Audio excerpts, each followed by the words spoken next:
This is Lisa with Lisa's Landscape and Design, and today we are featuring the Engelman's Daisy. Don't mind the wind and my pesky little neighbor dog in the back barking because deserves all your attention. Engelman's Daisy is a native that is highly adaptable, obviously, because it is indigenous to our region. It is super drought tolerant, evergreen. What I love about it, I'm going to pan this way so you can see about how tall this baby is this very interesting foliage that I think plays so beautifully in the light. It will take full sun. This one gets all day sun to part shade. But what I love in the winter months is all this baby on top goes down, and it's just left with this flat layout of these leaves at the bottom. So you can still see where they are, but it stays evergreen at the base of it, and then in the spring it jumps back up full of flowers. From April till frost, this thing is covered with pollinating daisies. The daisies themselves are full of pollinators, and of course it is just this bright, stunning display of yellow flowers that's just so pristinely yellow. It really is a gorgeous backdrop and combination to many different colors. This is my xeriscape garden. I plant much like the rainforest in that I like a layering effect. That is a blue rambler rose. It'll take from sun to shade.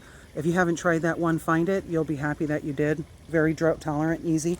I've got my silver ponyfoot, daylily that do beautifully here, Mexican feathergrass, the salvia greggii, of course, and the Engelman's Daisy, again, makes such a beautiful complement for so many other colors. And what I love in any landscape design is to really feature plants that have interesting architecture, interesting leaf patterns, flowering patterns. Of course, one that would bloom from, April till frost is a winner in my book. But because it's native, deer resistant, drought tolerant, as I mentioned, it is going to just be a profuse bloomer all season.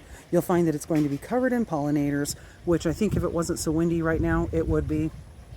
And I highly encourage you, if you can find this plant, to give it a try. It will reseed.